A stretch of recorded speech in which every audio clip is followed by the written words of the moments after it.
I think I'm falling for you.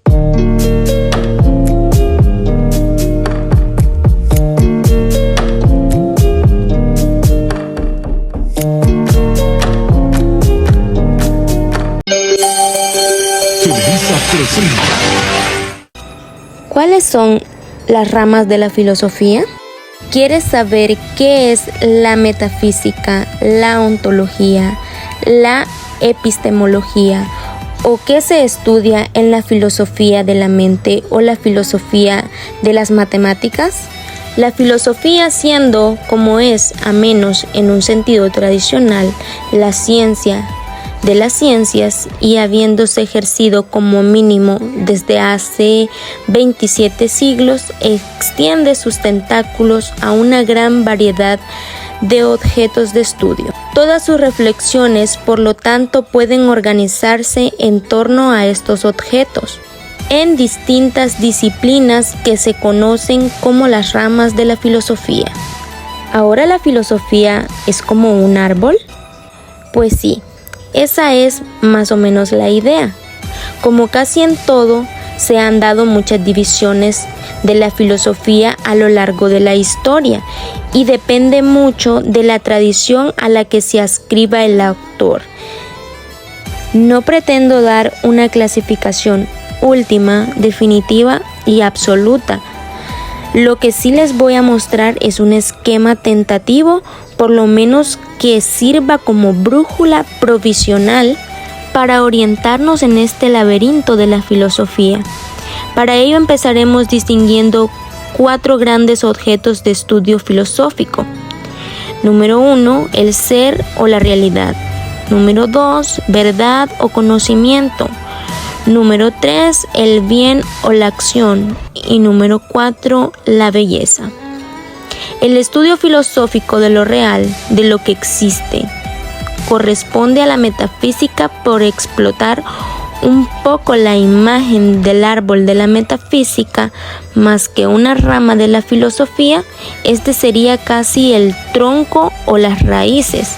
Es la disciplina subyace a casi todas las demás y sin la cual el resto queda desconexo, desperdigado. Es la ciencia más abstracta y abarcante, la más general, por lo que se ocupa de la realidad como un todo. El resto de saberes científicos y filosóficos circunscriben su objeto a un tipo de ser concreto, a una parcela de la realidad.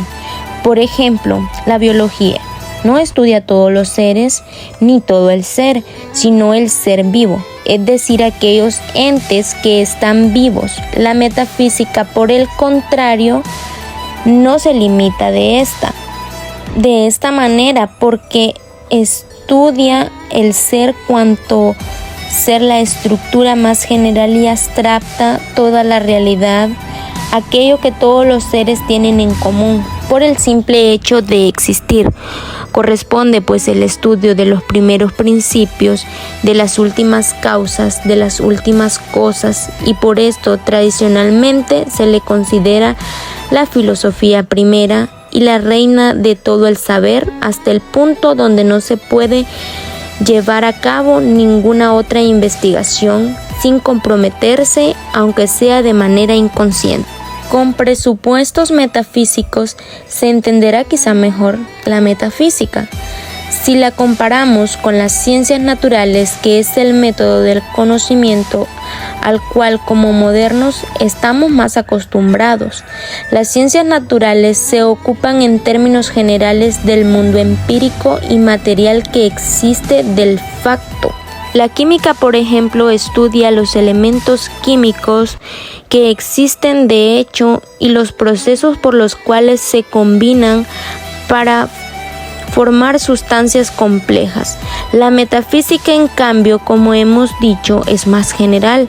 No se limita de esta manera. Su campo de estudio no es simplemente lo que resulta que existe de facto de nuestro mundo material, sino lo que podría haber sido, lo que necesariamente tiene que ser o lo que puede ser en absoluto, y que es aquello que fundamenta estas posibilidades necesarias o imposibilidades. Tampoco se confina exclusivamente al mundo material o empírico, sino que se ocupa de la pregunta de si podrían existir entidades inmateriales de algún tipo. Dios, las ideas platónicas, las redes cógnitas de Descartes, etc. Y además de esta, la metafísica investiga los conceptos fundamentales que las ciencias naturales o otras formas de investigación dan por supuesto preguntas metafísicas, que pueden ser las siguientes. ¿Qué es el ser? ¿Cuántos sentidos tiene el ser? ¿Existe algo que podamos llamar sustancia? ¿Tiene esencia los seres? ¿Qué es la causalidad? ¿Cuántos tipos de causas hay? ¿Qué es una ley de la naturaleza? ¿Hay algo que fundamente toda la realidad? Etcétera. Tradicionalmente se ha dividido la metafísica en dos partes principales: la ontología, la teología natural.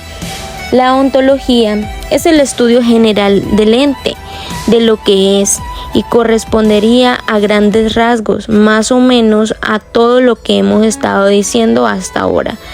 La teología natural se ocupa en cambio de la pregunta acerca de Dios. ¿Existe Dios? Si existe, ¿cómo es la relación que guarda con el mundo? ¿Cómo lo podemos conocer? Etcétera. Si la ontología estudia el ser en general, la teología natural estaría estudiando el ser máximo, el fundamento de todo lo real. Hoy en día, esta disciplina se conoce en el mundo académico por el nombre de la filosofía de la religión y es una de las ramas más vivas actualmente, con muchísimo debate y autores excelentes de todos los colores, como por ejemplo ateos, agnósticos y teístas. De la ontología cabe derivar otra subdisciplina aún más específica que llamaremos la filosofía de la naturaleza. Si la ontología o la metafísica estudian el ser posible en general, la filosofía de la naturaleza estudia el ser posible empírico material. Es por tanto una disciplina intermedia de la metafísica y las ciencias naturales. Es porque es más específica o concreta que la primera y más abstracta o general que la segunda. Si la ciencia estudia, como hemos dicho, el mundo empírico y material que existe, de hecho, la filosofía de la naturaleza estudiaría cómo tendría que ser cualquier mundo empírico y material posible. Hay principios más generales, más profundos, las leyes de la física que deben gobernar cómo tiene que ser cualquier mundo material para que exista. ¿Cómo tiene que ser el mundo empírico para que lo podamos conocer científicamente de este modo?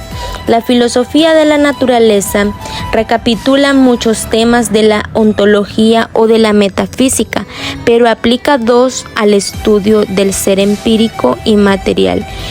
En general, Aristóteles, el filósofo al que debemos muchas de estas divisiones, llamaba a esta disciplina física del griego physis, naturaleza. Como física, hoy en día ya significa otra cosa, pues es mejor conocerla como filosofía de la naturaleza. Ahora la filosofía de la naturaleza se divide tradicionalmente en dos ramas con nombres tan fáciles de malinterpretar como su nombre original: la cosmología y la psicología.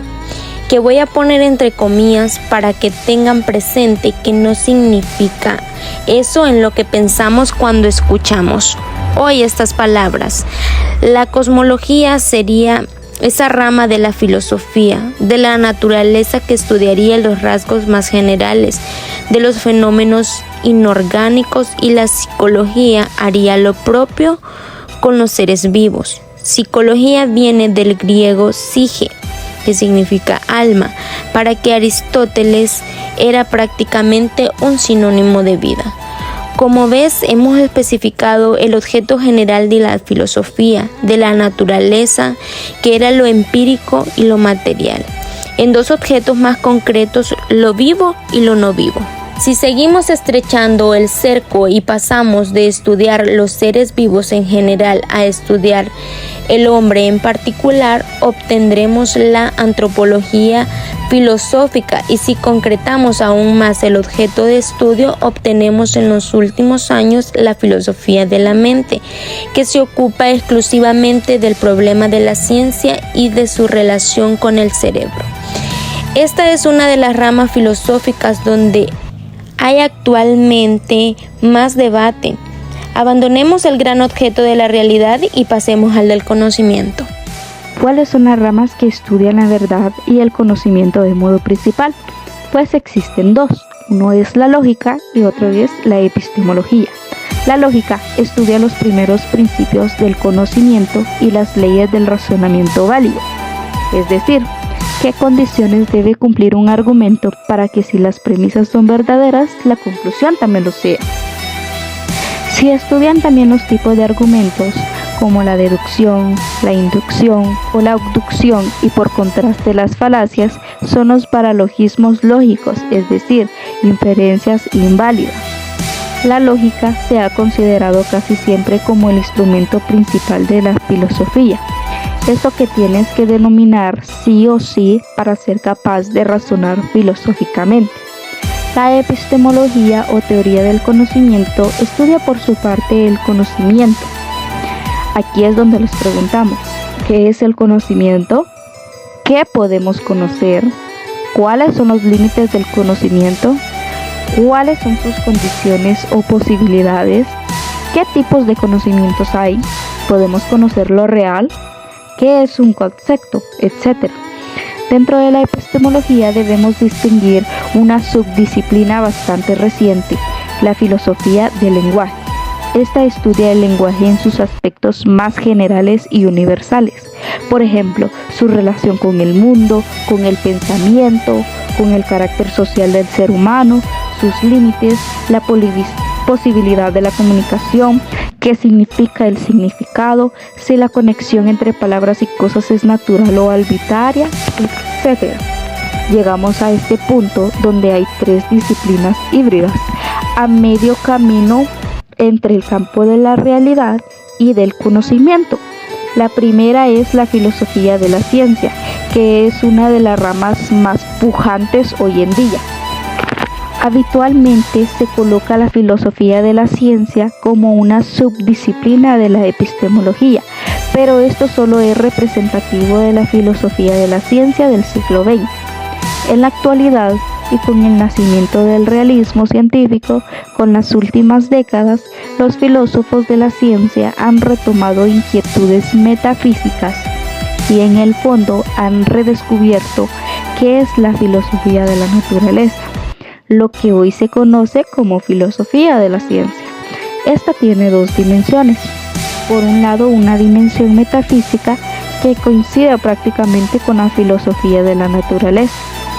Aquí se indaga qué condiciones se deben cumplir en el mundo material y empírico para que el conocimiento científico de él sea realmente posible. Por ejemplo, hay que atribuir poderes causales a las cosas para entender lo que la ciencia nos dice de ellas. ¿Cuál es el estatuto de las leyes de la naturaleza? ¿Cómo hay que interpretar lo que la física nos dice del mundo? Etcétera. Y por otro lado, tiene la dimensión epistemológica de siempre, que estudia el conocimiento científico y la actividad científica. En sí mismas, aquí se pregunta, ¿Cuáles son los presupuestos filosóficos de la ciencia? ¿Cómo se originan las ideas científicas? ¿Qué condiciones tiene que cumplir una hipótesis para ser considerada científica? ¿Cómo se dan los cambios del paradigma científico? Etcétera. En segundo lugar, tenemos la filosofía de las matemáticas, a la que sucede algo parecido porque tiene una dimensión epistemológica en la que se indaga acerca de la naturaleza del conocimiento matemático, pero tiene también una dimensión metafísica, en la que se pregunta la relación con las matemáticas y el mundo y cuál es el estatus odontológico, objetos matemáticos, y existe una especie de tercer reino distinto del material y mental como pensaba Platón o recientemente como pensaba Quine. Son meras abstracciones del mundo físico que no existen aparte de este. Las matemáticas se inventan o se descubren. A un tercer lugar estaría la filosofía de la historia, que es una disciplina súper compleja, que aquí vuelve a suceder lo mismo. Hay una dimensión metafísica, la que se pregunta acerca de ¿qué es la temporalidad? ¿Qué es la historia? ¿Tiene la historia un fin, una dirección? ¿Cabe hablar de progreso histórico o de siglos históricos? Y también tiene una dimensión epistemológica que indaga cómo nos aproximamos los seres humanos a la historia, o cómo miramos, manipulamos o conocemos el pasado. Bien y acción. Aquí entra la filosofía práctica, que tiene dos grandes ramas: la ética o filosofía moral. Por otro lado está la filosofía política. La ética es la rama que estudia la moral de la conducta humana. Entre ellas podemos distinguir tres grandes ramas. La ética normativa. Esta se encarga en cómo debemos actuar. Número 2 está también la ética aplicada. Reflexiona para intentar dar respuesta a problemas morales concretos, como por ejemplo el aborto, la pena de muerte, entre otros. Número 3 está la metaética, que pregunta sobre el estatus ontológico de los valores morales. Por otro lado, la filosofía política traslada la reflexión al conjunto de la sociedad. Se pregunta, por ejemplo, acerca de los distintos regímenes políticos y cuál es el mejor de ellos, y cómo hay que organizar la vida en sociedad para alcanzar el bien común. También reflexiona sobre el poder, la libertad, la política, la justicia, la violencia, la legitimidad, entre otros. La belleza de la filosofía es la cualidad que atribuimos a lo hermoso, a lo que nos resulta agradable estéticamente o consideramos placentero de percibir. Esto aplica tanto para objetos, paisajes y sonidos como para personas, espacios y animales. Pero se trata de un concepto de construcción histórica capaz de variar inmensamente de una cultura a otra y de una época a otra. La belleza es un concepto abstracto, tradicionalmente vinculado a los de armonía, equilibrio y proporción, cuyos rasgos fundamentales provienen de la tradición cultural de cada quien, razón por la cual se suele decir que la belleza está en el ojo de quien mira.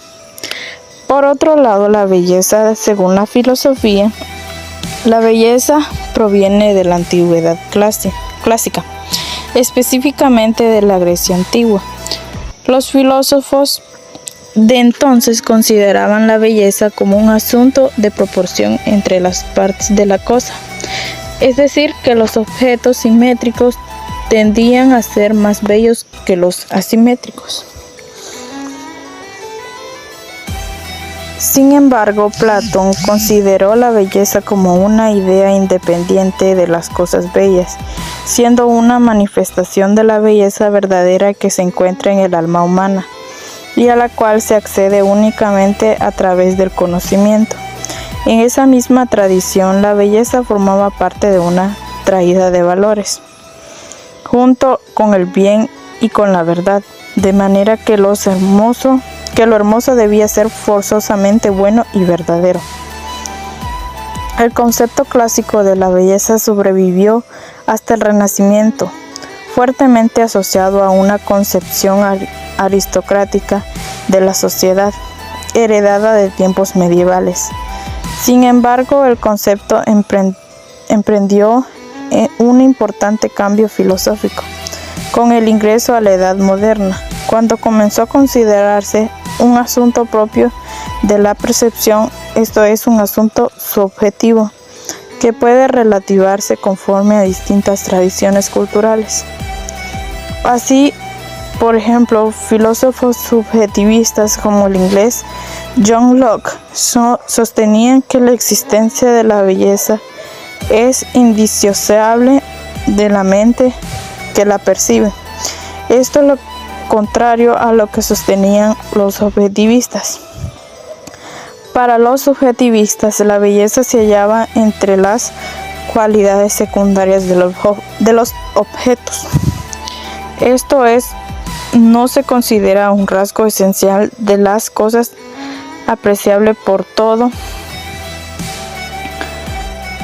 el mundo, sino un rasgo en torno al cual puede existir un desacuerdo. Entonces, es decir, que para los filosóficos el significado de belleza no era lo que nosotros conocemos, el concepto de belleza, sino que era que los objetos simétricos tendían a ser más bellos que los asimétricos. O sea, que para ellos era como la belleza de un objeto, digamos. Ese era el concepto. Este es pues el árbol de la filosofía, 6 ramas principales y sus respectivas subdisciplinas. Y bien, ¿qué te ha parecido?